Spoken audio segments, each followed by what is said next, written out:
galera, eu tô aqui com o Felipe Neto, que já vai se apresentar. Eu conheci ele num evento que faz bem pouco tempo, né? Na verdade, um evento lá no Majestic com o Marcos Strider, o Lucas... João Lucas, Marcos Strider e Felipe Neto, vulgo eu. E foi muito legal. E aí tu apresentou, eu sou o Felipe Neto, mas não sou aquele Felipe Neto, mas é outro Felipe Neto que vai trazer muito mais informação pra gente hoje. Exatamente. E uma ideia que eu tava tendo de fazer uma associação entre marketing de guerrilha e liderança de guerrilha. E aí a gente vai entrando no assunto e vai conversando assim mesmo, mas se apresenta, senão a gente vai esquecer essa parte. Vamos lá. Eu sou o Felipe Neto, não sou youtuber, não vou aqui imitar a foca pra ninguém. Eu atuo com marketing e vendas já fazem mais de 15 anos, comecei minha carreira lá atrás, era barman, fui barman no início da minha carreira, exatamente.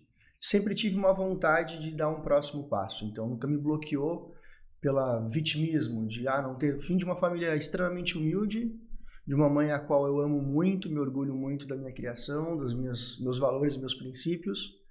Comecei minha jornada trabalhando com eventos para depois ter uma oportunidade dentro do mercado de moda, a qual atuei mais de 14 anos no mercado de marketing e moda, até que migrei para uma indústria de tecnologia, para a indústria da moda, e recentemente eu estava diretor numa holding, que eram 14 empresas. Tá, eu adoro falar nome de empresa aqui, pode falar, que senão a gente vai... Pode falar. Nada, a holding era do João Neto, né? Então, hoje ele é meu sócio em alguns projetos.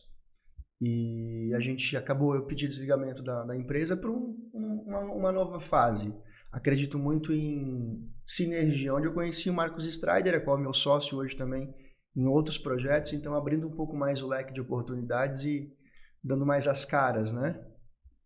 Eu não sei se chega a ser uma transição de carreira, eu acho que não, né? Para mim é sempre um complemento de carreira, eu não acredito muito em transição, eu acredito mais nessa questão de complemento. Mas tu sempre foi estrategista, né? E aí agora é um especialista com estrategista e tá no palco, tá nos bastidores. É que eu amo bastidor, então eu sempre fui o estrategista por trás da estratégia. Né? Então minhas estratégias nunca foram somente as estratégias que elas são visíveis ao olho nu. Então você vê um resultado dessa água, mas a minha visão era o que você vai fazer com essa água. Eu tenho que te impactar de uma outra forma que você não se sinta que você estiver comprando. Então foi sempre uma estratégia por trás da estratégia. Tu já tinha essa forma de pensar lá quando tu era barman? Eu vou te dizer que se eu falar que não, eu estaria mentindo. Se eu falar que sim, eu também estaria mentindo. Mas foi muito uma construção. Não era de propósito, mas foi sempre uma construção. Porque eu sempre fui muito um observador da mente humana. O que ele faz com o poder? Né? Então, o que você faz com o teu poder? Dou poder para você, o que você vai fazer com ele? Então, muitas pessoas usam para o bem e usam para o mal. E eu sempre fui uma pessoa que adorei vender. Então, desde então, eu analisava, vendia coisas na OLX, a gente pode falar nomes, né, de empresas, né? Então, eu comprava e vendia as coisas no OLX. Primeiro passo era uma necessidade, eu precisava de recurso. Segundo passo, eu estava estudando. Eram formas que a gente vê, muitas vezes, não tem dinheiro para comprar um curso, ou estar num evento, ou fazer alguma coisa. Você pode estudar em qualquer lugar, desde que você tenha vontade.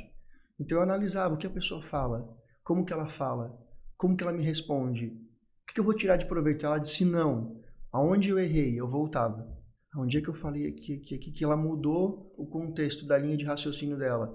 Foi aqui, então a próxima eu não fazia daquele jeito. Eu testava de novo. E o que tu vendia? Tudo. Produtos. Eu comprava coisas celular, bicicleta, skate, coisas que... Mas tu comprava pra vender? Eu comprava muitas coisas para mim usar e eu sempre tive assim, conhecia, ok, não é para mim, vamos embora, vamos para frente. E coisas que eu achava com valor baixo, carro, moto, jet ski. Então, coisas que eu via um valor, aqui tem uma oportunidade. Tenho um dinheiro, posso comprar aqui, esse valor que está abaixo de mercado, se eu ficar 3 meses com esse produto, eu já fazia toda uma conta. Isso que ano, só pra gente ter uma ideia? Isso depois de 2015 para frente. Tá. Então, foi novo. E sempre... já brincava com ads, já brincava com conteúdo, já brincava com análise disso tudo. Exatamente. Sem ter estudado. Comecei a fazer uma grande visão sistêmica. Então, para mim, eu sempre falo muito sobre visão sistêmica, que é um olhar sobre um todo. O que eu tenho de oportunidade? Quando eu chego numa sala como essa, eu já olho. Se você me perguntar onde é que está o café, eu já vou saber, porque a minha visão ela faz uma leitura do ambiente para não me colocar em risco e ver as oportunidades que eu tenho. Então, tudo que eu faço, eu vou chegar num lugar, eu vou entrar, olhei, se tiver alguma coisa, sair dela lá, isso aqui, aonde está a pessoa, ela fica lá, e eu vou analisar tudo. Por quê? Isso é uma estratégia. Você tem que ser um estrategista. Quando você fala de liderança por base de guerra, o marketing de guerrilha vem muito com a construção de guerras, né? Eles nos ensinam muito. Só que não é somente que as pessoas têm essa visão de... Porque marketing de guerrilha já é uma pronúncia que, guerra leva coisas negativas, né? Ou guerra, ou vitória, derrota. Às vezes tem o marketing, né? Já tem uma conotação meio... E essa desconstrução é que liderança não é somente isso.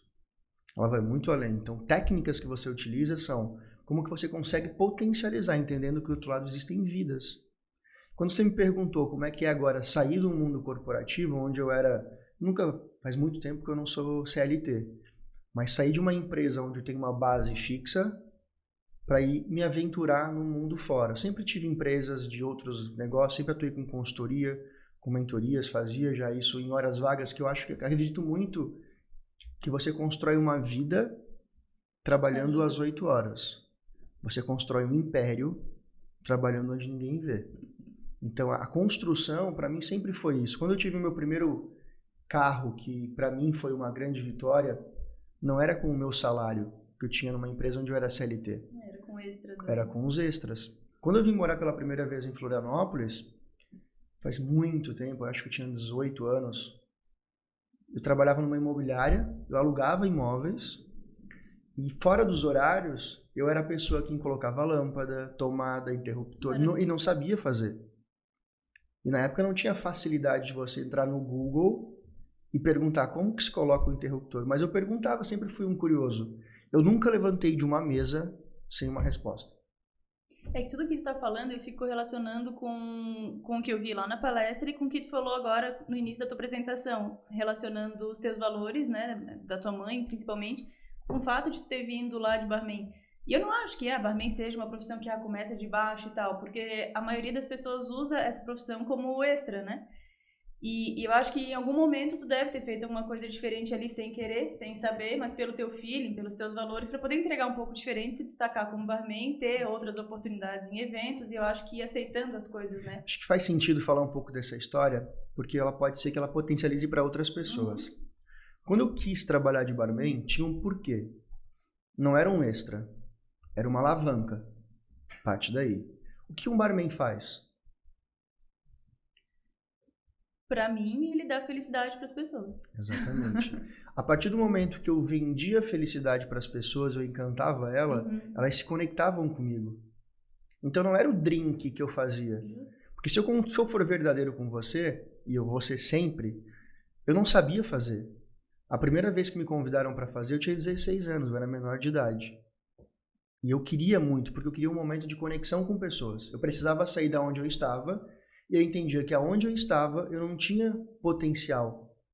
Aonde lugares prósperos ali. Mas eu entendi que tinha uma cidade vizinha, a qual tinha 3 vezes mais habitantes do que a minha. Então, Criciúma. Então, a possibilidade de eu ter network lá era muito maior do que onde eu estava. E eu estando lá, eu estaria em evidência, porque a noite lá traz a evidência. Estando em evidência, eu precisava fazer algo que ninguém fazia. Então, quando eu fui convidado pela Pittsburgh, na época, a qual já ela é uma jornalista de Criciúma, a qual eu admiro bastante, que ela era promoter nesse evento, chamado 1051, eu fui para lá, eu não tinha dinheiro para ir na internet, porque eu não tinha computador, nem internet. Então, eu peguei um dinheiro que eu tinha, fui numa lan house, fui no site tudogostoso.com, imprimi 4 receitas. Das 4 receitas, eu não tinha dinheiro para comprar os produtos. E eu não podia ir para o evento com a receita na mão, porque mostra insegurança. Então, o que eu fiz? Eu estudei as 4, memorizei todos os passos a passo, porque não é só saber a receita, era fazer caipirinha. Tinha que ser a melhor caipira. E rápida, né? E rápida, e eu tinha que pensar rápido, porque eu tinha que pedir os produtos, eu tinha que fazer, era no evento. E eu consegui fazer isso com maestria, que começaram a fazer convites. Eu ia toda sexta-feira. Na época eu ganhava R$50, gastava 35 de passagem. Então o que eu tinha que fazer? Eu tinha que me alimentar antes de sair de casa e eu só ia me alimentar no outro dia quando eu chegasse em casa. Porque se eu comesse, eu não tinha dinheiro para passagem na outra sexta-feira.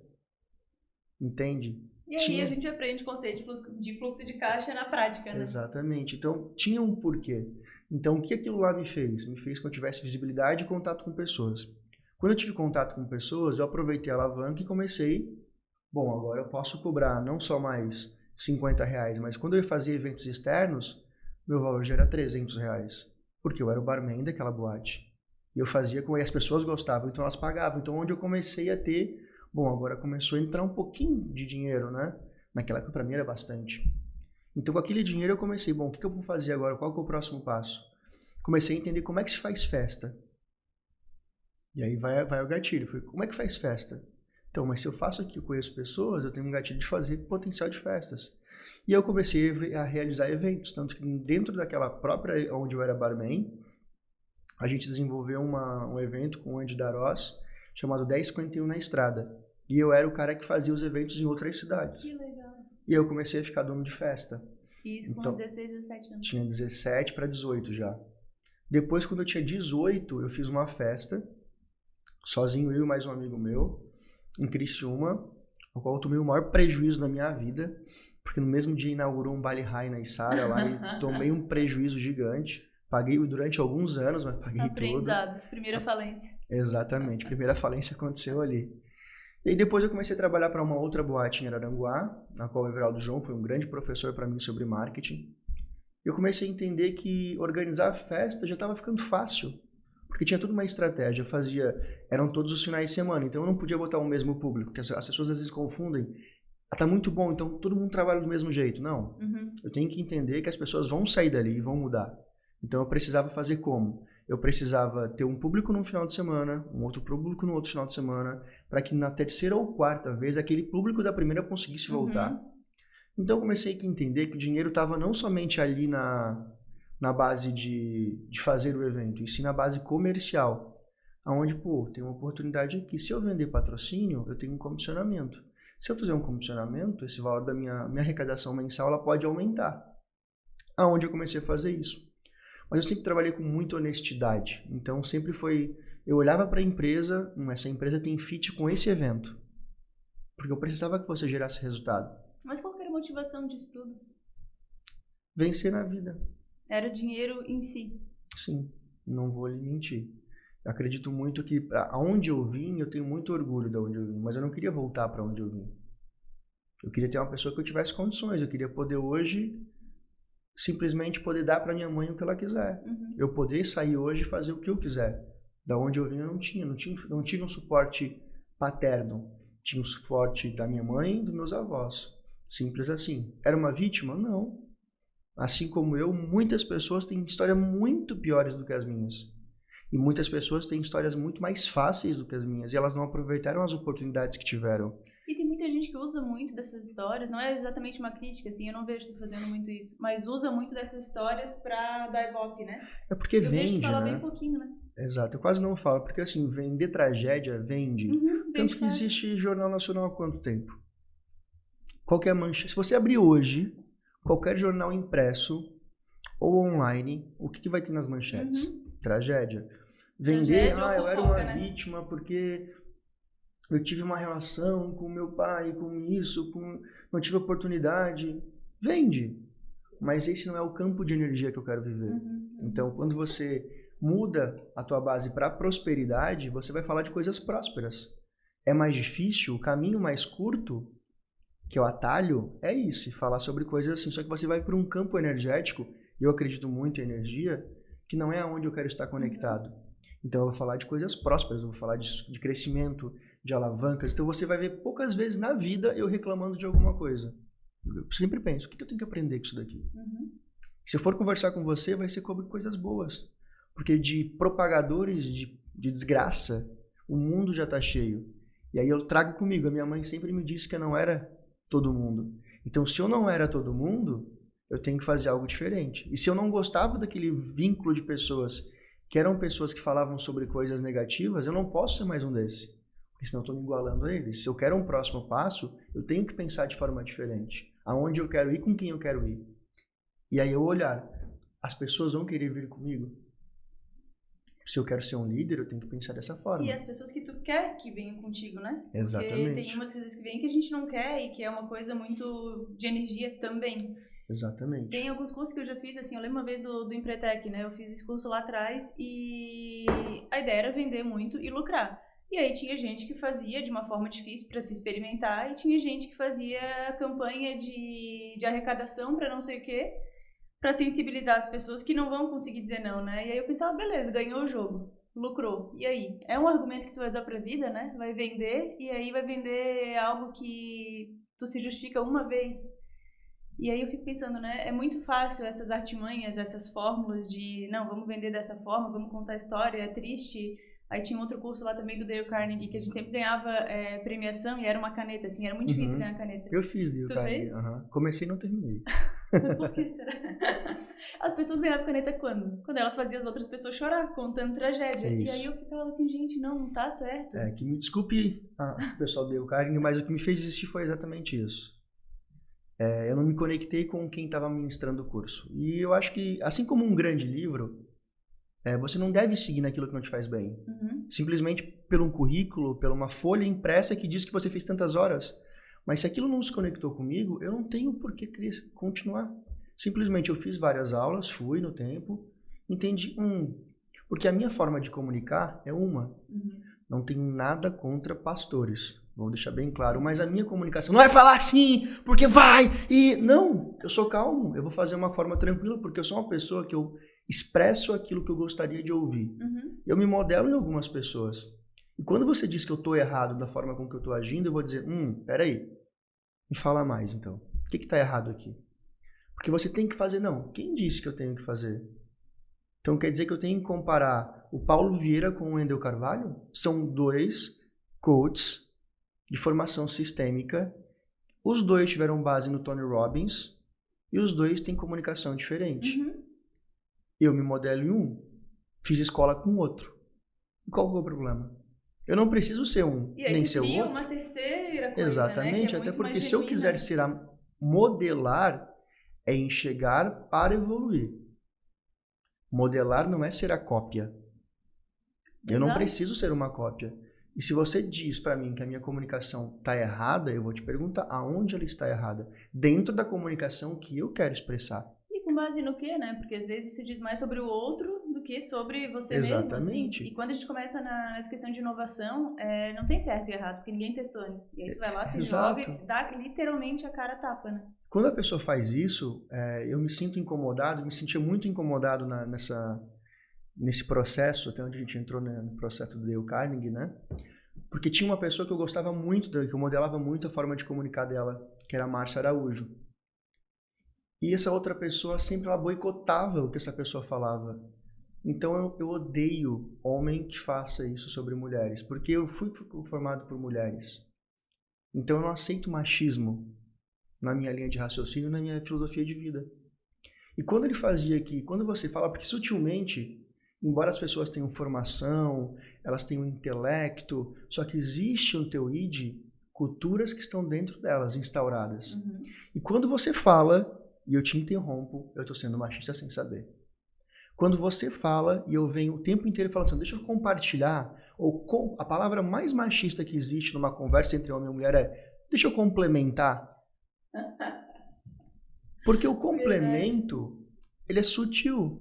Só que se você já falou, eu tenho que dizer, muito bom que você falou. Na minha opinião, eu tenho essa opinião. Agora, quando eu digo complementar, quer dizer que você não finalizou.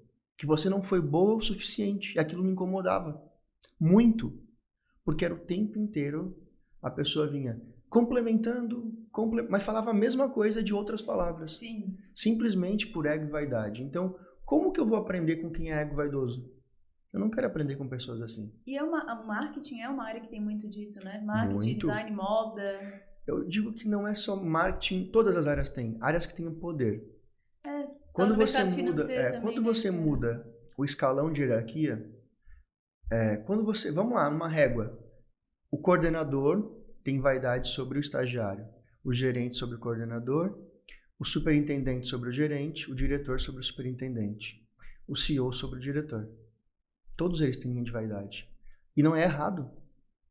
A forma com que você lida com isso é o que é errado. Agora, se você entende como posicionamento, eu não preciso ser bonzinho o tempo inteiro. Eu tenho que ser correto. E se você não sabe o caminho, o meu papel como líder é te ensinar o caminho, juntos. Mas não é fazer por você, é te ensinar. Que tem dificuldade? Quer fazer esse café? Qual que é a dificuldade de fazer o café? É de a gente pegar a máquina, pegar uma cápsula e botar ali? Vamos lá, qual que é o passo? Processo, vamos lá, ensinando processos. Qual que é o primeiro passo? Fazer um check. Tem água? Tem energia? Tem cápsula? Temos os ingredientes, correto? Como é que funciona? Eu tenho que ter essa alavanca aqui, então você vai pegar a cápsula, vai botar aqui, vai ligar a água, ela vai esquentar e vai sair o café. Fez o processo, agora repita. Tudo na vida são processos. Melhor, e vai melhorando. Exatamente. Agora, olhe para esse processo e pense, o que você pode fazer de melhor? Isso a gente consegue fazer. Isso é o papel de um líder. O papel de um líder não é simplesmente você não conseguiu, eu vou lá e faço para você, porque eu não estou te ensinando.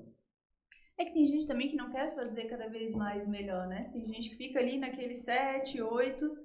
E o líder também tem que olhar para aquilo e entender que é da pessoa e que às vezes na empresa tem que ter esse 7, 8 naquele lugar. Porque é um muitas pessoas não entendem de perfil comportamental, né? Sim. Tem perfis que você vai ser um quanto mais vendedor. Tem perfil que pessoa que você tem um conforme, por exemplo. Adoro um padrãozinho. Muito pouco provável que ele vai ser um cara agressivo em vendas. Ele não vai ser o Felipe. E eu não posso cobrar por ele ser eu. Só que o Felipe também não vai gostar de ficar alimentando o sistema, fazendo controle de um monte de coisa. Exatamente. Né? Aí é onde a gente se entende. Eu preciso dele, ele precisa de mim.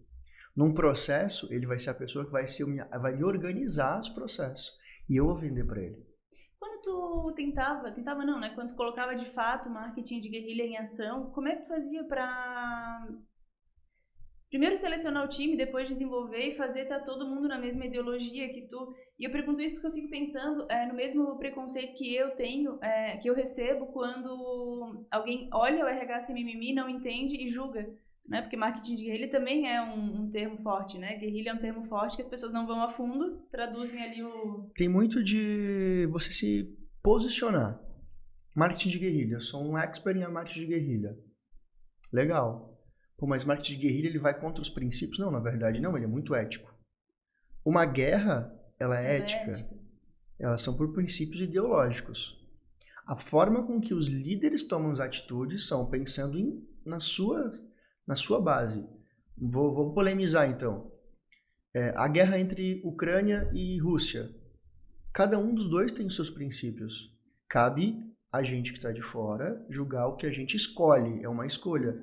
Porque a gente não tem a base de conhecimento a fundo sobre o que está acontecendo. Guerras que tiveram no Brasil, guerras que tiveram em outros lugares, a Segunda Guerra Mundial era uma guerra ideológica.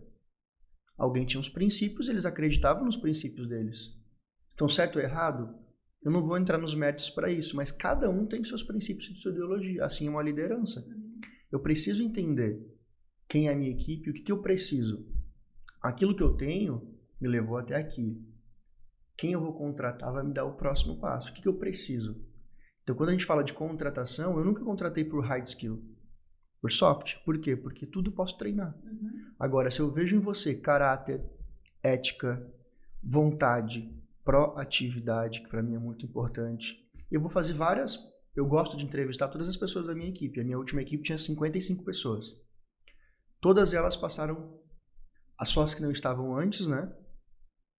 Todas as outras passaram pelo meu crivo. E eu sou uma pessoa que sou um carrasco na contratação. Porque eu contrato devagar e demito rápido. Só que eu vou falar o pior cenário. Não vou ficar romantizando. Você vai vir trabalhar comigo e isso, vai acontecer isso. A Disneylândia aqui, você vai andar de montanha-russa. Não. Um RH sem mimimi, na minha opinião. Exato. Porque assim, qual que é o cenário? O que eu vivo hoje? Eu vivo um cenário de pressão. Porque nós precisamos de resultado. Qual que é o nosso resultado? Positivo além do que já foi, né? Porque falar resultado todo mundo tem, pode ser negativo ou positivo. Então, o meu cenário hoje é esse. Você vai entrar no mercado num estágio turbulento, que vai acontecer isso aqui. Você está acostumado com isso? Não. Então, tá tudo bem, fique em paz. Ou quer isso, né? Vai se acostumar, exato. É o que tu quer da tua vida, porque não é fácil. E você vai olhar assim, não, mas eu nunca passei por isso, mas eu quero aprender. Bom, aí tem um gatilho. Você quer aprender? Vai doer. Então, vamos embora. Então, vem junto comigo. Eu vou conseguir te fazer isso.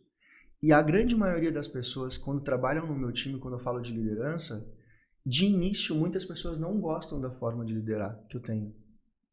Porque as pessoas não gostam muito de objetividade, às vezes Exato. direto, não gostam de sofrer. Né? Olha o que deu, que rebuliço que deu com aquele e-mail do Elon Musk lá, que ele falou que a regra ia mudar e era isso. Meu Deus, pra mim foi a coisa mais clara do mundo. Um e-mail que falou, gente, quer ficar, fica. Não quer? Assim, ó, paz no coração, vai e tá tudo certo. E eu sou uma pessoa que sempre vou extrair da minha equipe o que elas não sabem que elas têm de potencial. Porque se eu acreditei e eu vi nelas o potencial, o meu papel como líder é extrair delas o que elas desconhecem. Porque elas vêm de um mundo, de um entorno de pessoas que acreditam que aquilo ali já é o máximo. Quando a gente fala de quinta potência, é extrair aquilo que você nem imagina que você tem. É que não é todo mundo que ouve da mãe que tu não é todo mundo, né? Exatamente. Então, quando você pega assim, ó, você me entregou essa xícara. Eu falei, não, essa xícara não, eu quero o copo. Mas não dá a volta e consegue. O que você precisa para conseguir o copo? Ah, porque não, o que você precisa? Qual é a ferramenta? Você precisa do quê? Tempo ou conhecimento? Eu posso te dar os dois. E eu sei que você consegue fazer um copo. Agora, vontade, só tu vai poder se dar. Exatamente. Você quer fazer? E aí, pra mim, eu sou muito prático. Você não quer fazer, não tem problema. Eu vou fazer. Depois não fica bravo, porque eu vou fazer. Eu sou muito prático. Ah, não dá. Não, tudo na vida dá. Só a gente não tem jeito pra morte. Ainda. Na verdade, porque a gente não entende pra onde a gente vai. Né? Mas eu não vou entrar no lado espiritual. Mas, assim, quando a gente fala que não dá, você tá se boicotando a sua mente. Porque tudo dá. Se alguém já conseguiu, alguém consegue. E se alguém não conseguiu é porque não tiveram as alternativas certas ainda de conseguir. E alguém tem que conseguir em um momento. Eu fico contando isso, eu fico pensando na viagem de vocês lá, né, da Copa do Mundo, quando vocês fizeram aquela campanha in loco, né, da La Bella Amada. Na Rússia, isso. Imagina a quantidade de recursos que vocês não tinham ali por não estar no ambiente, no escritório, em casa, no Brasil. Imagina, ter que literalmente improvisar no meio da rua da Rússia. São situações adversas como essa, como a Rússia ou como outras que a gente já fez, que nos fazem evoluir. Quando você está num cenário que é totalmente desconfortável, você tem dois sentidos nesse momento. Você pode ser um chorão, bebê chorão, e dizer que, meu Deus do céu, tá tudo contra mim. Ou você pode olhar para um outro lado e pensar, bom, se eu estou aqui, eu vou dar o meu melhor. Se eu for vencer, eu não sei, mas eu vou dar o meu melhor. Por isso que eu digo, marketing de guerrilha não é somente para campanhas. Não é filosofia de vida. De pensar, exatamente, a forma de pensar, bem dito. Quando você diz para você mesmo, bom, indiferente do resultado, eu vou dar o meu melhor, você já é um vitorioso. Porque é o seu melhor. Não é levantando a régua, a sua régua. Você vai dar o melhor que o Felipe já deu. Não, calma, relaxa. Não é o do Felipe. É o seu melhor. Você vai até o fim dando o seu melhor. Se no meio do caminho não for suficiente, você vai levantar a mão e vai pedir ajuda. Isso é o que eu sempre disse para minha equipe, para todas as equipes com as quais eu faço gestão, enfim, eu trabalho também dentro do corporativo treinando equipes, ao ponto que um líder não consegue, ele tem que levantar a mão e dizer, a partir daqui eu preciso de ajuda. E aí não é simplesmente plugar uma outra pessoa, vamos entender, o que faltou aqui? Ah, faltou uma pessoa com esse perfil. Bom, vamos trazer uma pessoa com esse perfil. Porque se eu trouxer um perfil igual, vai continuar no mesmo estagnado, no mesmo local. E aí o papel de um líder é entender que ele contrata pessoas melhores do que eles nas áreas de atuação. E complementares. Exatamente. Eu sempre disse que a minha equipe, eles sempre foram muito melhores do que eu naquilo que eles se propuseram a fazer. O que é o papel de um líder? Eu tenho que ter um entendimento sobre um todo e fazer com que a engrenagem ande. É juntar esses galácticos, né, essas pessoas boas, e fazer com que eles joguem bem. Não adianta você ter um time só de estrela e não ter um técnico. O técnico vai fazer com que aquilo aconteça. Então, o papel de um líder é entender que você é bom zagueiro. Dá uma analogia com o futebol, porque a gente está em Copa do Mundo. Seu meio campo, o que você vai fazer? Onde é que você vai? Como é que você vai fazer? Eu tenho que deixar aquela pessoa confortável de pensar, bom, você é muito bom, mas tem pessoas tão boas quanto você na equipe. E as pessoas que não são tão boas quanto, cabe a você potencializar elas. E tudo isso aí é estratégia. Exatamente. E para mim, numa visão resumida, estratégia é planejamento. Muito planejamento. Como que tu fazia planejamento de marketing, sendo que muitas coisas tu criava, testava na hora e imagino que logo pivotava, mas tinha um planejamento, né? Porque principalmente planejamento financeiro e tudo que tu ia pedir de recurso naquele ano, como é que era isso? Aqui a gente tem 2 pontos para observar aqui, complementando, falando sobre planejamento, a palavra complementando, né? Mas planejamento eu poderia trazer sobre 2 visões, plano e planejamento. Plano é uma ideia. Eu quero vencer a Copa do Mundo. Ok, eu tenho um plano. Planejamento eu vou dizer como. Então, bom, o primeiro passo é, precisamos passar da primeira fase. Como? Preciso fazer no mínimo 6 pontos. Bom, a gente vai passar. Qual que é o próximo desafio? Oitavas de final. Bom, para vencer as oitavas de final, quem são as pessoas, vamos fazer analogia com futebol, quem são os times que vão chegar aqui? Aí vamos lá. Brasil, né? Vamos falar de Brasil? Coreia e a possibilidade de ser Croácia ou Japão. Próxima fase, né? Vamos pensar em Coreia. Quem são eles? Como eles jogam? Quais são os pontos fortes deles? Eu não sei. Não estudei Coreia. Vamos lá. Pontos fortes deles são jogadas aéreas. Quem são os meus jogadores que são bons em defesa aérea? Esses têm que jogar. Bom, vamos lá. Qual que é o gatilho fraco deles? Bom, eles têm um meio campo que é não tão desenvolto, que é menos... Então eu tenho que colocar o meu meio campo, que é forte, com velocidade. Porque aí eu começo a fazer uma estratégia sobre o meu adversário. Como que eu vou vencer? Primeira fase, passei. Agora eu vou pegar Japão ou Croácia. E eu vou analisar de novo. Toda estratégia, que chamam de estratégia do checkmate. Eu não posso voltar na última estratégia e fazer a mesma coisa. Eu preciso analisar sempre novamente com uma visão sistêmica. Aquilo que eu aprendi me faz ter experiência. E eu vou analisar de uma forma com que agora eu estou mais experiente. Se acontecer isso, eu sei o que fazer com isso. Agora, o próximo passo depende muito da forma com que eu vou agir. Então, quando você falou, como é que vocês faziam as estratégias? Bom, eu tenho que ter um limite, que parte de um budget, né? Vamos para a Rússia, vamos dar um exemplo, tenho 100 mil reais. O que eu vou ter de investimento? Isso vai dar errado, só que tudo está dentro do entorno. Se isso der errado, eu vou ter que fazer isso. E aí o papel de um líder, por falta de recurso, é ser criativo de usar o network. Eu fiz uma campanha em 2016 para uma marca chamada City Blue, a qual eu era gerente de marketing. 2016 foi uma grande crise no mercado de confecção, onde as grandes empresas estavam parando de produzir, o mercado estava instável. Então elas baixaram muitos recursos. E a primeira coisa que um empresário faz hoje, eu chamo até de um empresário tolo, quando você tem que olhar ROI. Não é simplesmente pela vaidade dizer, corta o marketing, que sempre foi assim, né? Corta o marketing, corta tudo, diminui isso, diminui aquilo, e você quer ter mais resultado diminuindo os potenciais que te façam marketing e engenharia de venda. E naquela época eu tinha, vamos cortar tudo. Quanto é que eu tenho? Eu tenho 40 mil reais. 40 mil reais, vamos lá, no Brasil, vamos fotografar, um fotógrafo, um videomaker, um style, e tu começa a fazer, não vai dar. Vai dar de fazer alguma coisa meia boca. Vamos lá. Gatilho, o que eu vou fazer com isso? Vou fazer uma campanha internacional. Maluco? Como assim fazer uma campanha internacional? Bom, eu vou usar o poder do meu network. Quanto custa para ir para lá? São 7 pessoas, vai custar isso. Resumindo a história, eu consegui levar todos os profissionais de graça, mas com uma venda. Por que foi uma venda? Porque eu vendi para eles a história de que quando eles fossem fazer uma campanha internacional, eles voltariam com mais know-how e bagagem para vender para mais clientes e aumentando o ticket de venda deles. Eu estava errado? Óbvio que não. Eu só fiz eles acreditarem neles mesmos. Simples assim. Eu trouxe eles para o meu lado como grande potencial. Eu utilizei o recurso que eu tinha, fizemos 2 campanhas internacionais na época da Alemanha, ganhamos como o melhor catálogo de moda do Brasil na época. O que era o resultado disso? Era potencializar a nossa marca dentre os concorrentes no nosso campo de batalha, que eram as lojas. Quando chegou nas lojas e o meu catálogo era muito mais imponente do que os demais, como assim? Essas empresas estão baixando a categoria de catálogo delas, sendo mais simples ou até não tendo, e aí vem uma outra marca com uma coisa toda feita, uma campanha internacional, e aí a gente volta para o ID. O nosso ID olha para a xícara e fala assim, ela é pequenininha. Fala para o copo, nossa, esse copo é grande, quer dizer que isso aqui é próspero, esse não.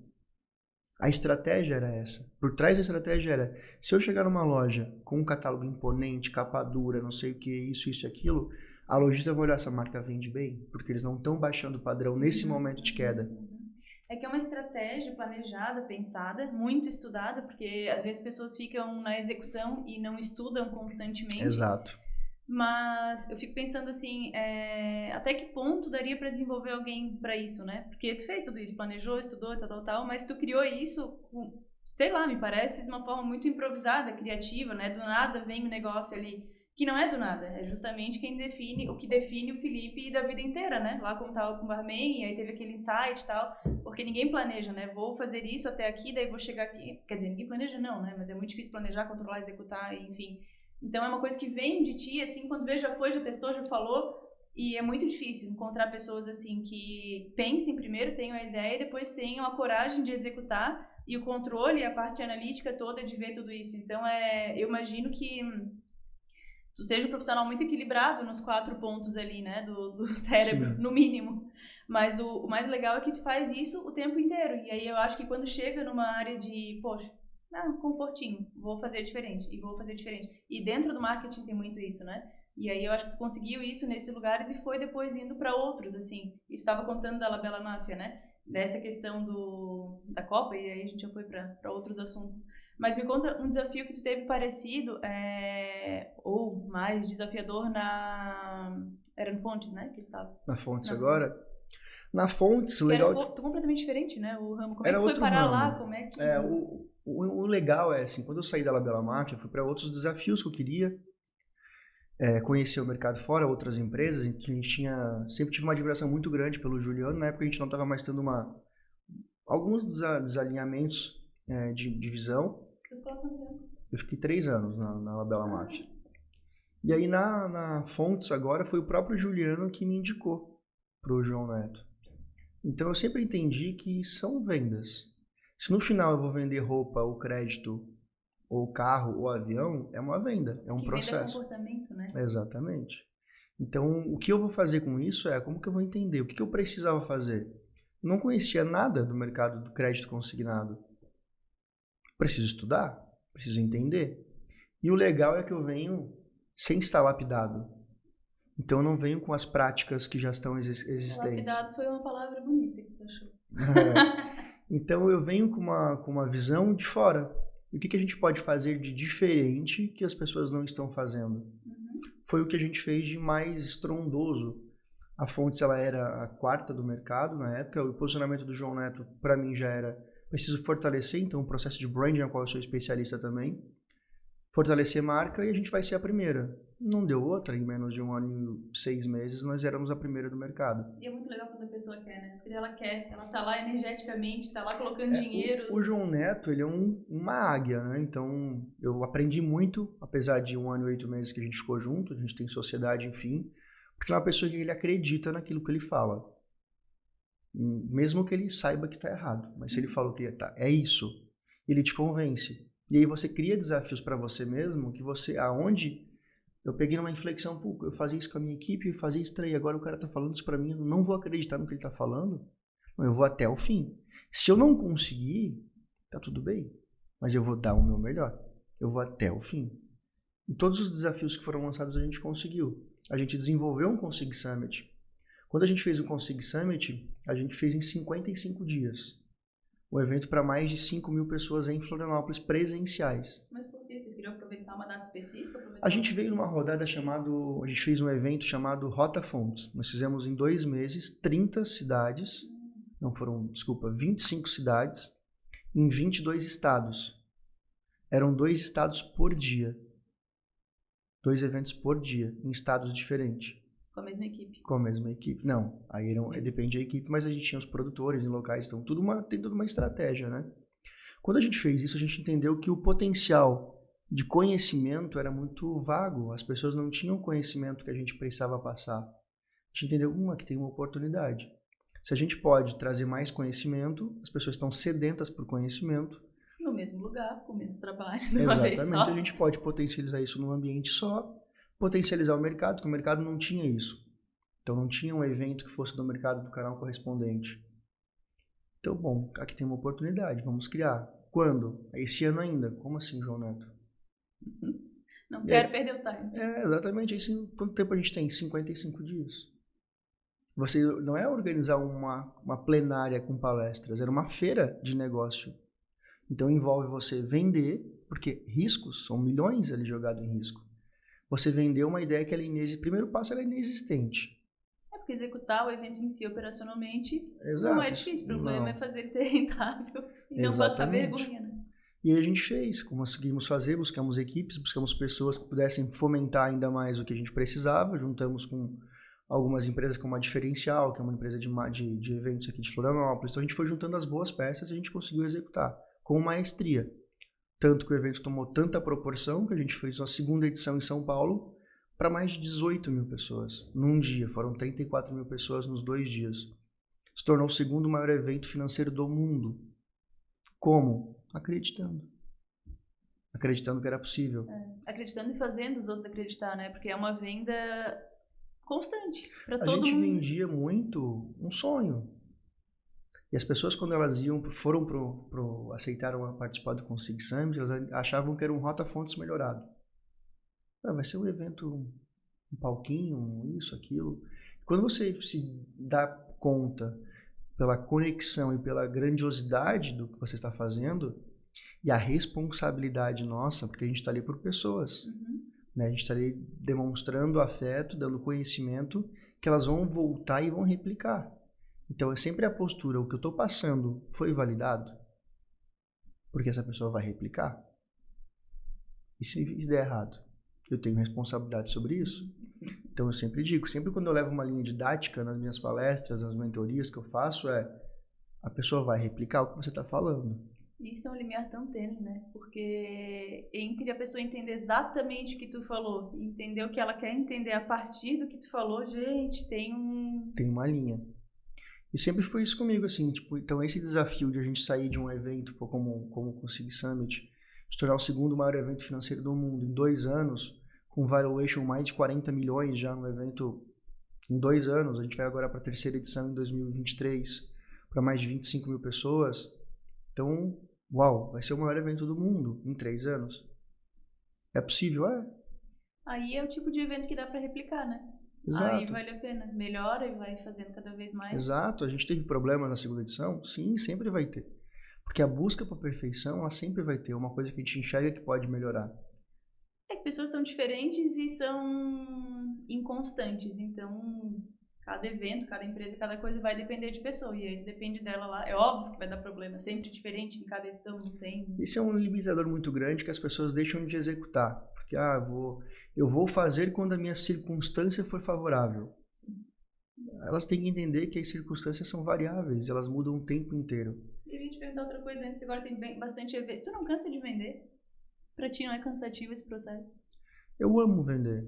É que quando você se apaixona pelo aquilo que você faz, existe aquela frase, você amar o que você faz, você nunca vai trabalhar. Não concordo tanto não. Você cansa, tem momentos que você acorda assim, putz, hoje não tô... E tá tudo bem. Ninguém tem superpoderes de manipular a tua mente e dizer, não, todos os dias eu tô 100%. Não, tem dias que eu não tô bem, tô introspectivo. O que eu tenho que fazer com isso? Tenho que aprender o que me levou para aquela introspecção. O que aconteceu? O que aconteceu no dia anterior? Com quem eu estava? Quais lugares eu fui?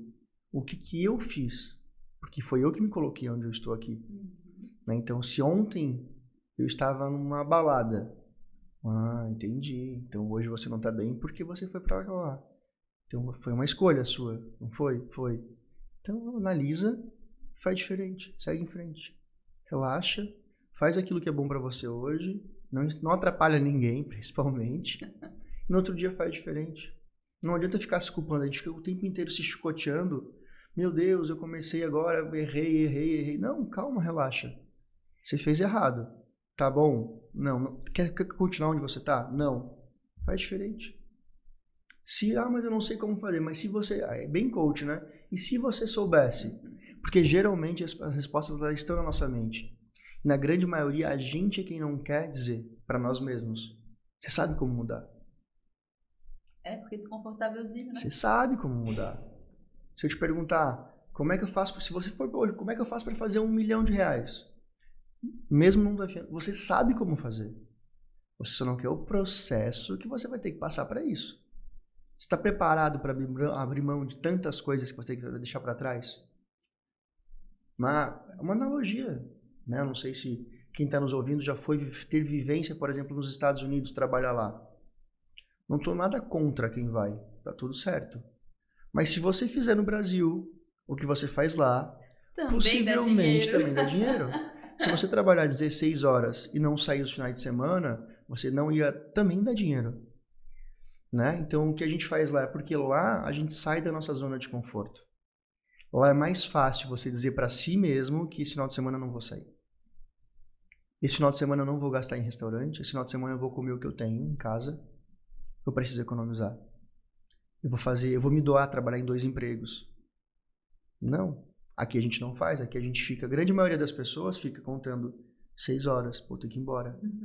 E aqui ela já vem, não, agora tem um joguinho com a galera, vou tomar uma gelada, vou isso. E você entende que você trabalhou por 8 horas, você vai ter o resultado de 8 horas.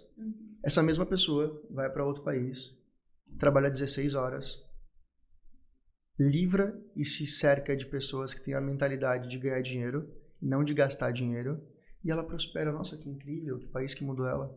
Isso que a gente tá falando em horas ainda, né? Agora imagina com o que dá para fazer agora que não dava para fazer antes. Exato. E o que mudou? É a mesma pessoa. Hábitos, pessoas e lugares. É que, olha só, fazer tudo isso cansa, né? Por isso que eu perguntei ali do vender. Tudo que envolve troca cansa. Mas uma coisa é tu vender para quem quer te ouvir, uma coisa é tu vender para o teu público, fazer uma campanha ou fazer uma venda consultiva, enfim, porque tu sabe que a pessoa está ali para isso.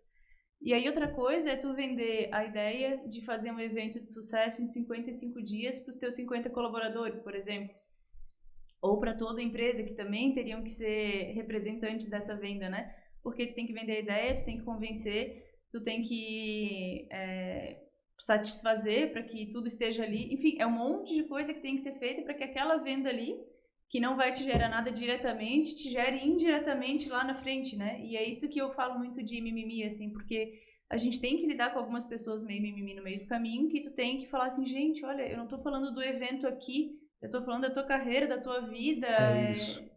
É sobre isso. É o propósito. Vamos fazer o evento em 55 dias. Uma realidade da nossa equipe. 55 dias? Porque eu me fiz essa questão. Não vai dar. Não dá. Dá. Vai dar. Por quê? Porque nós somos os melhores. Quando você diz pra tua equipe que eles são os melhores, muda o olhar, tipo, estão acreditando em mim? Eu sou o melhor? Você é o melhor e a gente vai dar conta. E se não der, a gente tá junto. A gente tá de mão dada. E se não der, nós vamos entrar no mesmo barco. Mas vamos acreditar e vamos fazer até o fim? Vamos. Por quê? Porque daí quando você começa a falar de propósito, não é sobre quem está organizando. A gente vem para um momento de economia. Eu preciso fazer com que essas 5 mil pessoas, quando vieram pela primeira edição, tivessem um pingo de esperança no próximo ano. A gente estava vindo num momento pandêmico. Vindo de 2 anos fechados. Né? A gente tinha 1,5 metro de distância uma pessoa da outra. Só que as pessoas estavam desacreditadas. Então, se a gente acredita que a gente pode potencializar mais vidas, por que a gente não vai fazer o nosso melhor? Porque as pessoas que vieram pra gente vieram pessoas de mais de 20 estados pro evento. Pois é. As pessoas vieram pra cá com um pingo de esperança de voltar um 2022 próspero. E quando você entende que não é sobre mais você, é sobre mais pessoas, quando você enxerga a possibilidade de alavanca de carreira, você está tendo uma oportunidade de ser melhor do que você já é. Eu não vou te pagar nada mais por isso. Aí uma pessoa vai dizer, não, mas como assim eu vou trabalhar mais e não vou ganhar mais nada? Não, você não vai. Só que aonde você está, você não vai estar mais. E é muito foda ter que dizer isso pra pessoa, né? Como é que ela não enxerga sozinha que é uma puta oportunidade? É isso. Eu sempre garrei as oportunidades na minha vida, mesmo sem conhecimento lá atrás. Eu não sabia fazer drink, eu me garrei a elas. Primeiro a gente dá, depois a gente recebe. Então, e é sobre isso também, porque você fala bastante, né? Sobre pessoas, para pessoas, e é sobre fazer o bem. E às vezes parece clichê, só que muita gente esquece disso e fica focado num negócio só que tá desvirtuado, tá solto, tá perdido. para chegar, por exemplo, até onde eu cheguei, meu Deus, quantas coisas de graça eu fiz. E não porque eu sabia que aquilo ia gerar alguma coisa lá no futuro, mas porque eu fiz psicologia por um motivo, eu trabalho por um motivo, eu trabalho com pessoas por um motivo, e é para ajudar, né, de fato.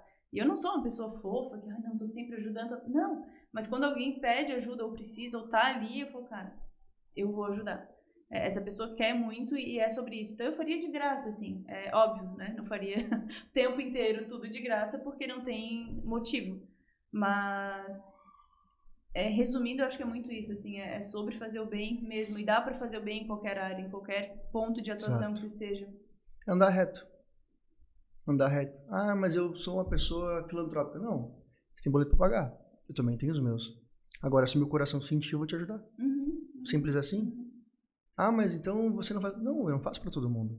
Eu faço para quem meu coração diz, porque eu acredito muito em Deus. Então, se ele tocou comigo, vai ser para você, e eu vou te ajudar. E é para quem quer também, né? Exato, não adianta tentar ajudar quem não quer. Tem pessoas que, mas como que não? Não, existem pessoas que não estão preparadas para o processo. E tá tudo bem. Não sou eu o salvador. Eu me lembrei agora do evento lá que tu perguntou, alguém que ajuda? Tu lembra que eu fui no palco e falei, gente, que vergonha. Mas eu falei, cara, ninguém tá levantando, eu quero. Tá, vamos. Mas é que tá. As pessoas, elas querem o gelo, mas não querem encher a forminha. Quando você levantou e você fez... dá uma zona de desconforto. Você olha para as outras pessoas que, tipo assim, você já não é mais todo mundo. Não, e assim, a dificuldade de, inclusive, fisicamente subir na porra do palco. Exato. Eu falei, cara, eu quero, como é que eu vou subir lá? Tem a escadinha. Ela falou, não, o Felipe vai fazer o quê? Vai fazer eu subir aqui na... Eu falei, subi, escalei o negócio. Falei, agora, né? Que vergonha.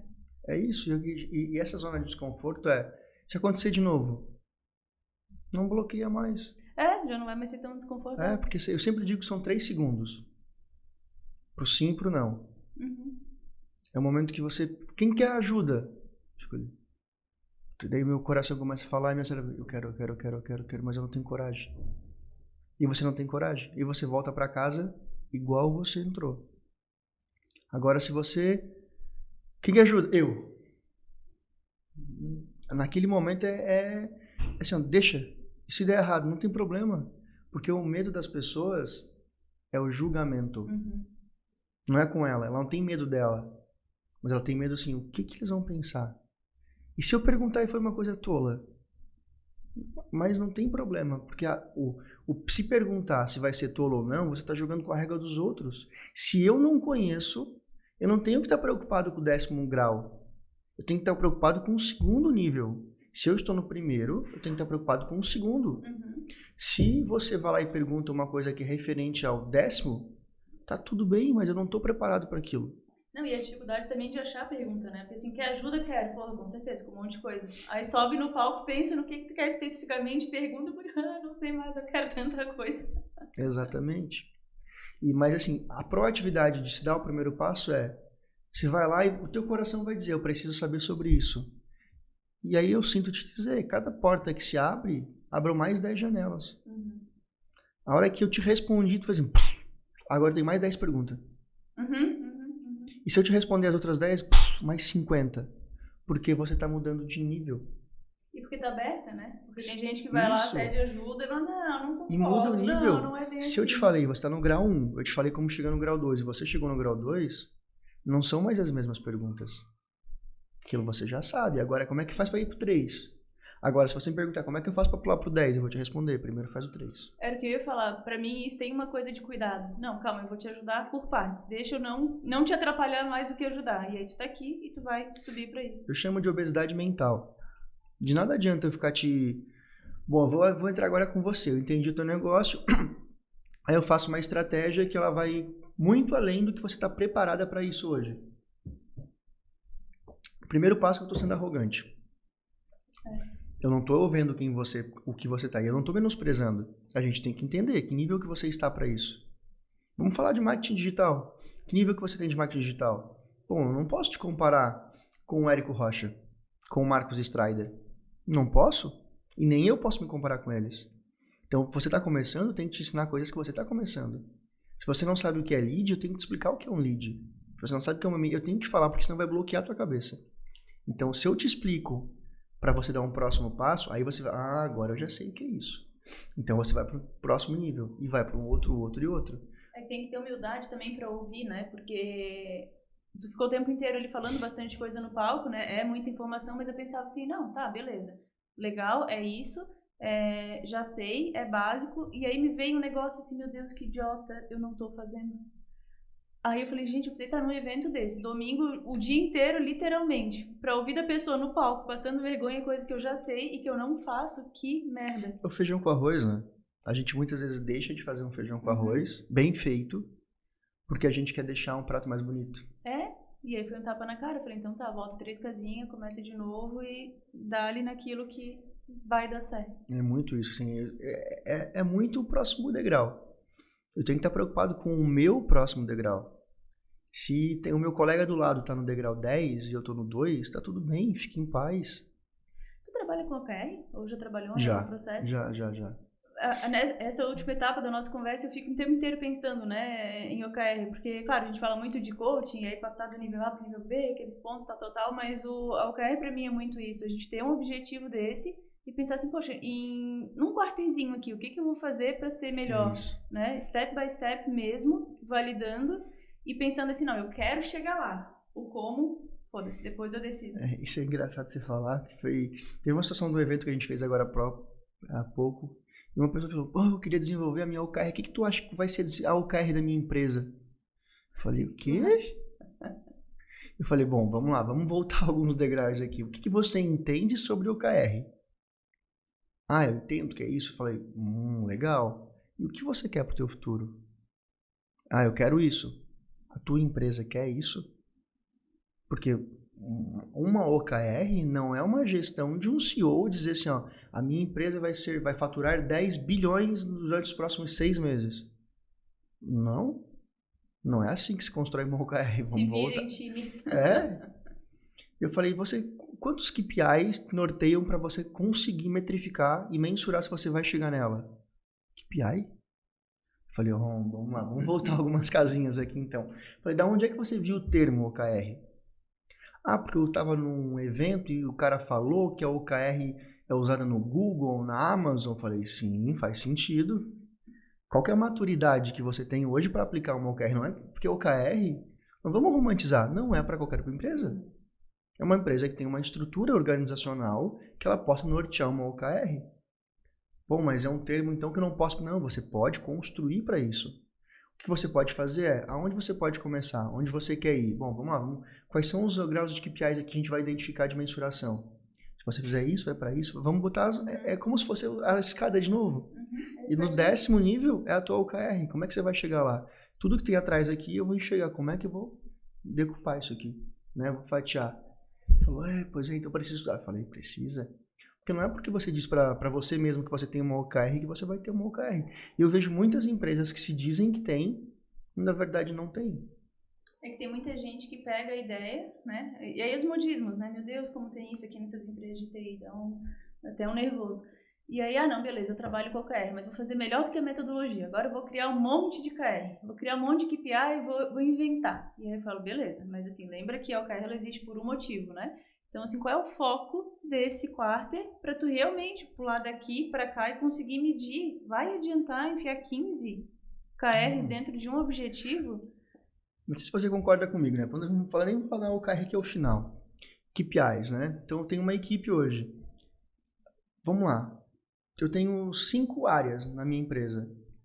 Cada área tem 5 KPIs. Algum dos 5 se complementam?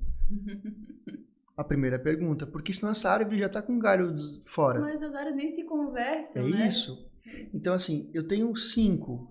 Dos 5, algum desses indicadores falam com o meu colega do lado? Falam. Então, a gente está plugado. Beleza? Não, nenhum fala. Então, como é que eu vou mensurar chegar na OKR? Porque se vamos supor que fosse uma analogia de uma... É uma ramificação, uma analogia bem simples para o pessoal entender. Olha o mapa das oitavas de final, agora aqui da fase eliminatórias da Copa do Mundo. O campeão é o OKR. Se eu não tiver alinhado as frentes de atuação, que um deles vão se complementando para juntar no próximo passo, lá na frente não vai chegar. Então, se eu tenho aqui 5 KPIs de cada frente de atuação, um deles vai se complementar. Qual que é o próximo? Vai se criar mais uma base. Essa base ela tem que se complementar, que vai ser com outra base complementar, que lá na frente a gente vai chegar, bom, agora a gente chegou nesse último grau, que é a última resposta, chegamos aonde nós buscávamos. Geralmente não, são todas as áreas descoordenadas, que não se conversam, que é onde eu vejo muito nas empresas a qual eu também já trabalhava e nós tínhamos problema de comunicação, que é uma dor latente em todas as empresas. A falta de comunicação com excesso de vaidade.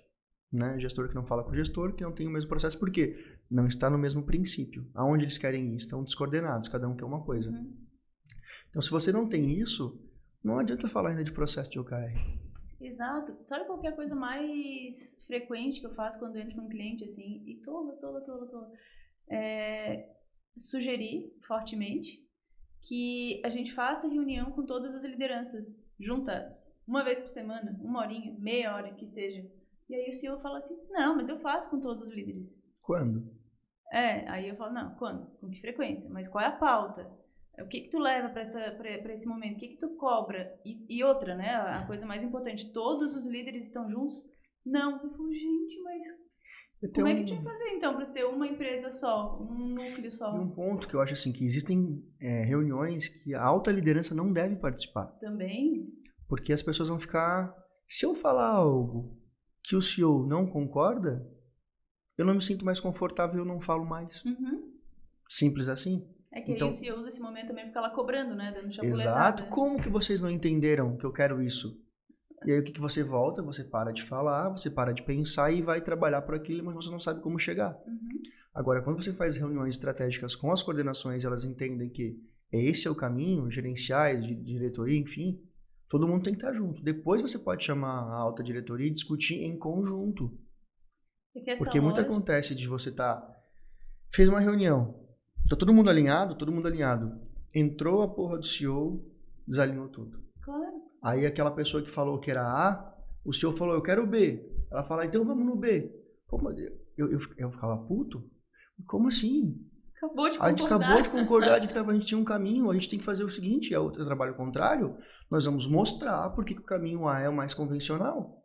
Aí, de novo, tu tem que vender para esse infeliz, de novo, tem que vender pro CEO na frente de todo mundo. E aí, onde você trabalha com uma base que eu sou bem crítico quanto a isso se nós combinamos, nós vamos até o fim, e se a gente não concorda, o momento que a gente não tem para concordar é na mesa, não é pelas costas.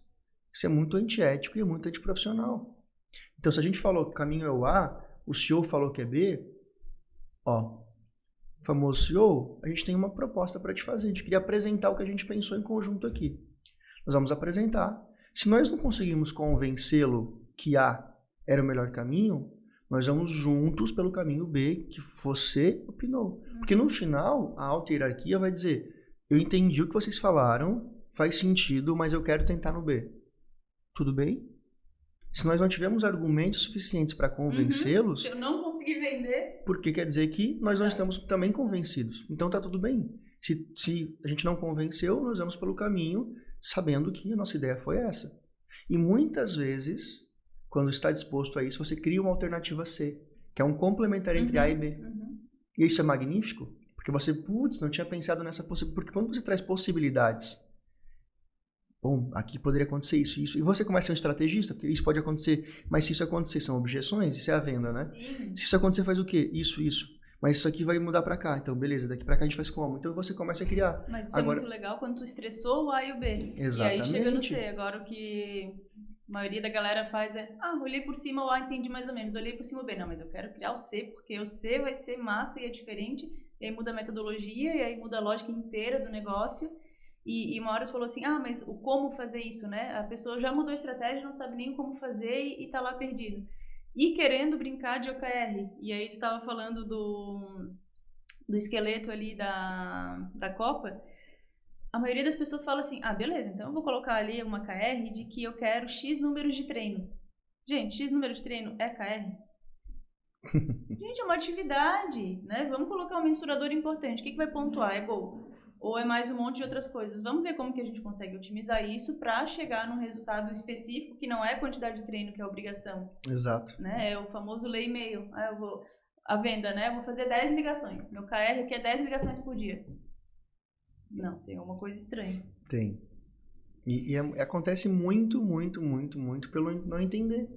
Ah, mas eu não entendi, tá errado. Não. Capacita, busca pessoas que tenham conhecimento, esteja aberto para receber o contrário. É que não entender, para mim, tem muito a ver com não estudei. Isso. Mas assim, não quer dizer, eu não estudei. Né? Quando eu comecei a falar sobre o OKR, eu não sabia o que era. Mas eu tinha um especialista, Marcos Vasquez, que foi um professor que na outra empresa que eu atuava foi implementado. Então a gente teve treinamentos, a gente teve metodologia, o porquê, o como, aonde vai, nos venderam a ideia, a gente implementou a OKR da empresa, desmembrou para os KPIs, que eles eram vistos mensalmente, na verdade não mensalmente, então você como gestor tem que ver diariamente seus KPIs, para onde você vai, porque no meio do caminho, se tiver alguma coisa errada, você consegue corrigir, e é isso. Agora, assim, não tem conhecimento, tá tudo bem, contrata quem pode te ajudar, esteja aberto para receber. Exato, assim, é isso. Esteja aberto para receber aquilo que você não está preparado. Quando eu vou fazer um processo de consultoria, a primeira coisa que eu vou falar, eu não sou pago para falar amém, e nem falar o que você quer ouvir. Tá preparado? Porque senão não vale nem seguir. Hoje eu não entro em consultoria que eu não acredito. Hoje as minhas consultorias elas são norteadas como eu tenho um diagnóstico e uma devolutiva. Ali eu vou entender se faz sentido eu continuar ou não. Porque às vezes você quer tanto uma coisa, mas eu não consigo te dar isso aqui. Ou você não está preparado para receber o que eu tenho para te entregar. E tá tudo bem. Mas eu posso te nortear. Vai por aí, aqui, que você vai chegar lá. Eu não conheço de OKR. Tudo bem. Quer implementar? Porque vai fazer muito em qualquer empresa. Tanto pequena quanto grande, ela deveria ter. Faz sentido? Faz. Então contrata quem saiba. Consultoria, trazer algum conhecimento que você não tem. E aí o que não pode eu quero trazer a melhor consultoria do mundo, mas eu quero que seja do meu jeito. Porra, aí não vai funcionar. Aí não adianta, não gasta esse dinheiro com isso. Não perde teu tempo e dos teus colaboradores, porque é frustrante. Implementaram um processo e depois descontinuar o processo. Simplesmente porque você fez por vaidade. Se você não vendeu para tua equipe, para tua empresa, não vai funcionar. E aí, às vezes, todo dia as empresas vêm assim, mas me fala alguma coisa que eu posso fazer para reter pessoas, uma técnica de retenção, e vamos fazer plano de cargos e salários, vamos fazer isso, vamos fazer aquilo. Eu falo, gente, eles não... Assim, o negócio é tão mais simples, tão mais embaixo. Estudou já sobre cultura organizacional? Comunicação, meu Deus, a OKR ela vai reter muito mais gente se fizer certo do que um plano de cargos e salários que ninguém comunica, que é um negócio torto e nebuloso, mesmo sendo maravilhoso.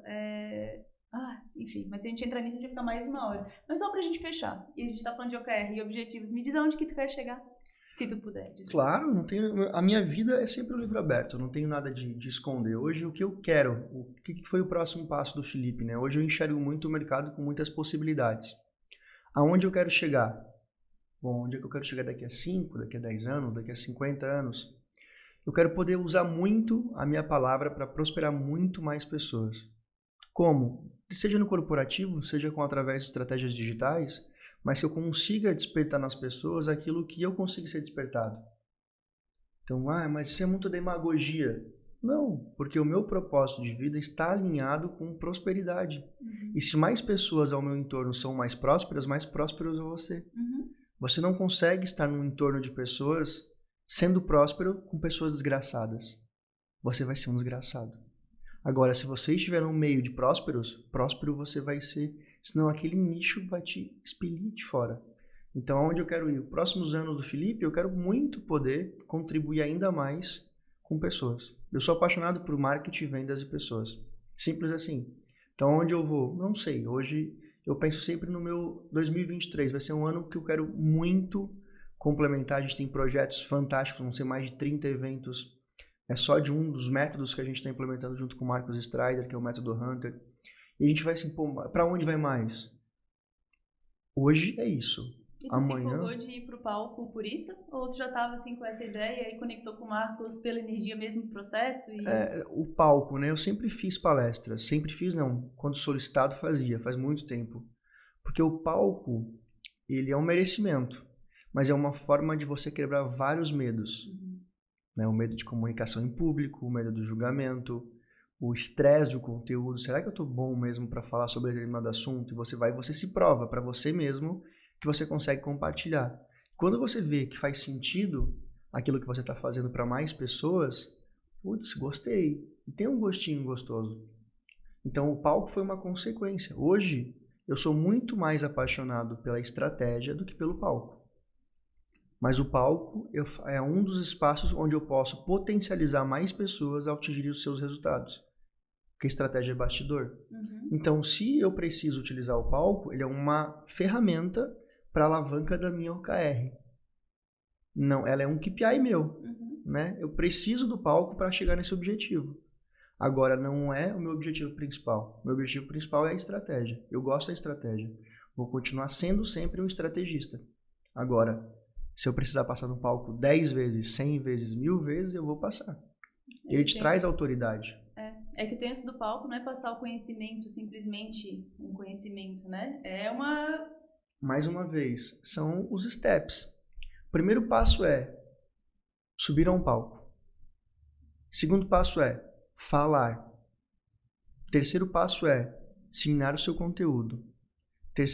Quarto passo, melhorar a sua performance. Quinto passo, analisar tudo isso e melhorar de novo. Subir com mais segurança, conseguir se conectar, fazer rapport, fazer com que tenha entretenimento. Aí você começa, aí você vai. Por isso que a importância do feedback. Sempre que eu subo ao palco, eu peço feedbacks de pessoas aleatórias. Por quê? Porque eu preciso entender o que elas enxergaram. E o que eu faço? Centralizo, mentalizo e vejo, faz sentido? Consigo entregar isso Consigo, com o meu perfil. Exato. Você tem que ser mais comediante. Ok, eu consigo colocar pitadas de comédia aqui sem perder a minha linha de raciocínio? Consigo. Então eu vou fazer e vou testar. Fiz, funcionou? Pô, legal. Porque não é mais sobre... É como que eu faço com que as pessoas fiquem conectadas com o meu conteúdo. Eu sempre digo que eu ensino aquilo que eu gostaria de aprender. Simples. Porque se eu consigo... Eu fui em muito evento, muita palestra, muito curso, eu já fiz muita coisa. Eu pensava, não é desse jeito que eu quero. Tá escondendo ouro. Tipo, fala da estratégia. Pô, mas não falava a fundo como é que foi feito. E eu gostava de aprender o como foi feito, para mim entender, isso aqui faz sentido. Então, quando eu subo ao palco, eu tenho a responsabilidade de pensar que a minha palavra vai impactar na vida das pessoas que estão ali. E eu tenho que impactar de forma positiva. Então, se for para fazer, faz bem feito. E é a palavra e o jeito, né? Exato, porque muitas vezes eu tive bloqueio em palestras e eventos, falava um enunciado que eu não entendia, eu ficava, sei lá, uma palavra no. No. O que é isso aqui? O que é isso daqui? E tu ficava... E eu bloqueava. E quando eu via, passou 5 minutos, daqui a pouco o cara tava falando sobre vermelho. Eu falei, o quê? Aonde que veio isso? E eu perdi totalmente a linha de raciocínio. Então, quando eu subo num palco para falar sobre um conteúdo, eu vou falar sobre OKR. Eu vou te explicar o que é uma OKR. Pra gente seguir a linha de raciocínio. Vamos falar agora um processo de um funil de venda. Entrou um MQL. E quando você olha para a plateia, ela já vê assim, o quê? Você vai dizer, MQL, Market Qualification Leads, é o primeiro contato, é quando a pessoa levanta a mão. Todo mundo está sabendo? Todo mundo. Porque a grande maioria que não está sabendo não vai levantar, porque tem medo. Claro. Só que o meu processo é entender que aquilo vai acontecer. Então, se vai acontecer, eu tenho que voltar e falar. Pô, pessoal, então, OKR, MQL, é isso. Quando a pessoa levanta a mão, o primeiro contato, todo mundo tá junto, vamos para SQL então, que é o segundo passo, quando a pessoa levanta as duas mãos.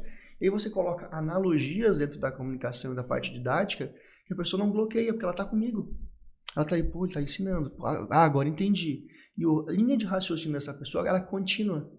Ela não tem bloqueios. Não tem bloqueios de fatias, ela continua.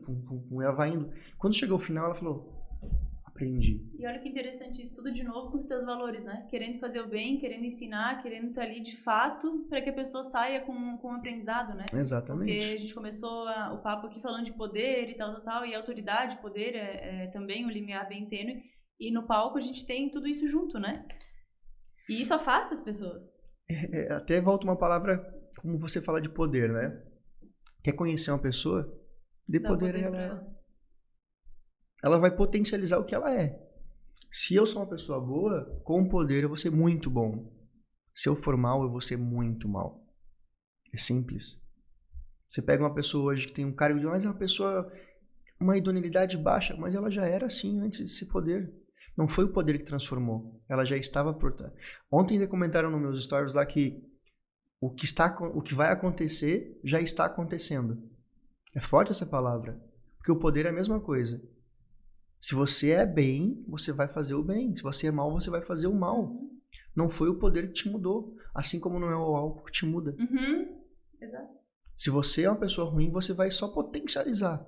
Poder, álcool e qualquer outra substância, ela potencializa quem você é. Ela tira de dentro aquilo que você já é existente. Só potencializou. Ou ela trouxe para a primeira visão. Por isso que não dá pra botar a culpa em absolutamente Nada. nada. A responsabilidade é minha. Eu fui influenciado. Não. Calma. Você estava aberto para receber influência. Você simplesmente achou uma pessoa que conversava aquilo que você acreditava. Vamos lá. Por que as pessoas seguem um ditador? Não é porque ele foi influente. Porque as pessoas tinham a mesma visão ideológica dele, só não eram expressas. E alguém teve coragem de dizer, é muito mais fácil seguir. Exatamente. Não foi ele, não. Foi você. Você é responsável pela sua vida. Se você seguiu aquela pessoa, porque você confiava naquela pessoa. E tá tudo bem, assuma a sua responsabilidade. Simples assim. Se você quer ser um grande líder, seja um líder por exemplo. Quer cobrar horário? Chegue cedo. Quer cobrar trabalho? Trabalhe. Quer cobrar honestidade? Seja honesto. Coerência, né? Coerência. A única pessoa que precisa acreditar no teu sonho é você mesmo. Nada mais ninguém. Se você tem um sonho e você quer realizá-lo, porque sonhos são para serem realizados. Não é para dormir todos os dias com os sonhos. É sonhar e pensar, o que eu vou fazer com isso? Plano e planejamento. Eu tenho um plano, sonho é um plano. Eu quero comprar um carro. Ok. Planejamento, como eu vou fazer isso? Mas eu não tenho dinheiro. Como é que você vai aumentar a sua receita? Mas eu já trabalho 8 horas. O dia tem 24. E cada vez que você for me falar alguma coisa, eu vou te dar uma objeção. Porque a minha visão ela é sistêmica, de possibilidades. Exatamente. E do líder. Exato. Mas eu não posso trabalhar, mas que hora que eu vou dormir? Aí eu vou te falar, tempo e tempos. Por tempo, você vai dormir menos. Mas por tempos, você vai me agradecer. Simples. Eu vou precisar abrir mão de muitas coisas. Quantos dias você já teve que ficar sem se alimentar bem, sem dormir direito, porque você tinha um propósito? Eu acho até meio revoltante às vezes, assim, porque eu vejo pessoas muito foda que não dormem nada, porque tem esse propósito, tem esse objetivo, e aí pessoas que também podem ser foda estão lá na zona de conforto, sem dinheiro, sem nada, falam, não, mas eu vou dormir, né? Eu vou descansar o meu final de semana. É isso. Assim, eu não acho que você tenha que fazer uma vida inteira sem descanso. Você tem que descansar, mas agora por tempo, eu preciso abrir mão de algumas coisas. Eu tenho um projeto agora, nos próximos... Vamos dar um exemplo do Consig Summit. Eu fiquei 16 finais de semana trabalhando. Então eu trabalhei todos os dias, 24/7, interruptamente, durante 16 semanas. E colocando a mão na massa, né? Imagina agora que o mental, se tivesse mais dias, ainda ficava mais. Eu cheguei no final que eu quase entrei em burnout, de excesso de trabalho. Mas eu tinha um propósito, porque eu tinha uma equipe atrás de mim que não podia ver a fraqueza. E entra em burnout, mas também não dá espaço para aquilo, né? Beleza, entrei, muda rápido. É entender, assim, aconteceu relaxa, desacelera e volta. Você precisa voltar. Quando a gente faz o que ama, né? Ontem, todos os dias desse último mês, e acho que do próximo, assim, eu fico em evento de final de ano dos meus clientes. E aí eu tava lá com uma colaboradora minha, e a gente no evento lá, curtindo, bebendo chopp, e de repente, quando vê, já tá falando de trabalho, já tá trabalhando. Ela falou, meu Deus, a gente não consegue, né? E eu falo, é um assunto tão gostoso pra mim, que... Tá associado à tua filosofia de vida. Não parece trabalho, exatamente. Felipe... A gente ia falar mais 5 horas. A gente podia ficar muito mais tempo falando sobre tudo. Foi muito bom mesmo, assim, eu fiquei bem feliz de te conhecer naquele evento, era um evento que eu fui bem sem querer, assim, fui com uma colega minha, e aí era um evento que eu falei assim, será que eu vou? Domingo, né, eu já tô largando marketing de mão, e aí o Marcos também, não sei se eu curto muito o perfil dele, né, julgamentos 1000, assim, e aí eu falei pra minha amiga, falei, nossa, esse evento foi um tapa na cara por muitos motivos, saí daqui admirando pra caramba todo mundo, saí daqui com outra ideia do Marcos. E não que a gente tenha que ter uma ideia, mas assim, é muito fácil ficar nessa ideia de que cara não sei o que cara não sei o que. E aí eu falei, cara, o bicho é um puta de um psicólogo fudido. E aí eu sou psicólogo também, me conectei super assim. E naquele evento ele falou muito da importância de ser psicólogo para ele, e eu falei, cara, como eu tô desconectada disso, né? Eu sou psicóloga, mas sou consultora há muitos anos, uso a psicologia como base, e nem lembrava mais que eu era psicóloga, nem falava mais disso, assim. E aí eu falei, poxa, eu fiquei... Quantas horas ficou naquele evento? Sei lá, 12? 12 horas. E aí eu falei assim, eu saí daqui com coisas tão grandiosas em termos de conhecimento e coisas tão grandiosas em termos de tapinha na cara, assim, que foi sensacional. E eu queria te agradecer muito por isso, pela palestra que tu deu, porque foi uma palestra muito legal em todos os sentidos, mas no sentido de tu começar um plano e entregar tudo aquilo em uma palestra de poucas horas, né? Às vezes a gente vai pra palestra e também pensa, é só uma palestrinha, vai ser superficial, não vou aprender nada. E eu falei, cara, aquilo foi meu Deus, uma imersão, uma aula fodida, assim, foi muito, muito, muito bom. Fico feliz de ouvir isso, porque, mais uma vez, eu entrego aquilo que eu gostaria de aprender. Então, as pessoas, elas estão ali por um propósito. E você não tinha ido em outros porque não era teu momento. Agora, você merecia estar ali. Então, quando a gente merece, as coisas acontecem. Porque o que mais vai acontecer, não sei se com você, mas comigo acontece muito. Eu vou ter um evento hoje à noite sobre tal coisa. Aparece 10 convites de coisas que vão me tirar do meu foco. Muitas coisas acontecem. Você vai fazer uma viagem de estudo. Aparece uma viagem de trabalho para Maldivas te oferecendo. Você pensa, meu Deus do céu, que tentação. E as tentações acontecem o tempo inteiro. Agora, se você está focado nos teus valores, nenhuma tentação vai te convencer a sair do teu propósito. Nenhuma. Agora, se você não estiver pronto para o teu propósito, qualquer tentação vai te tirar.